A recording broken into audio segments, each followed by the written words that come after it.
강제추행 같은 성범죄 혐의를 받게 되면 많은 분들이 가장 먼저 떠올리는 건 아마 합의일 겁니다.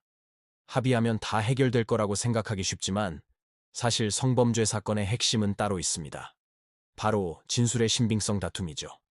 CCTV 같은 명확한 증거가 없는 경우가 많다 보니 결국 피해자의 진술이 유일한 증거가 되기도 하거든요. 그래서 경찰 조사 첫 단계부터 이 진술의 신빙성을 어떻게 탄탄하게 방어하느냐가 사건의 방향을 결정합니다.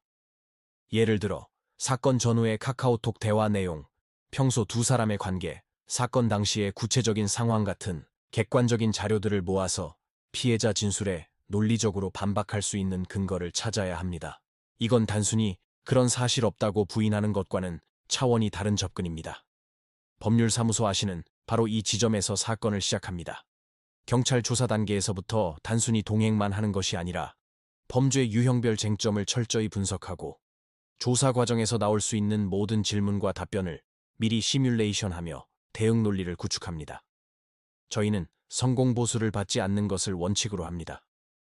왜냐하면 변호사가 결과에 따른 보수에 얽매이면 때로는 의뢰인에게 가장 유리한 선택이 아닌 단기적인 성공 가능성만 쫓게 될 수 있기 때문입니다. 저희는 사건 자체에 집중합니다.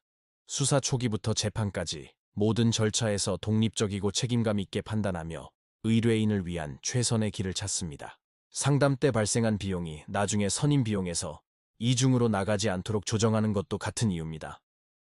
형식적인 착수금만 받고 소극적으로 대응하는 방식은 지양합니다.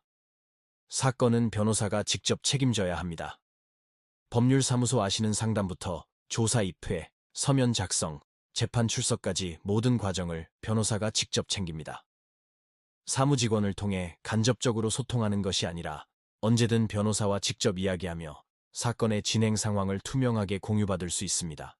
전국 어느 곳의 사건이든 전자소송 시스템을 활용해 신속하게 대응하고 형사뿐만 아니라 민사, 행정 절차가 얽힌 복잡한 사건도 하나의 흐름으로 보고 종합적인 해결책을 설계합니다. 결국 변호사를 선택하는 기준은 단순히 경력이나 유명세가 아니라 내 사건을 얼마나 깊이 있게 이해하고 처음부터 끝까지 책임지고 함께 싸워줄 수 있는지에 달려 있습니다.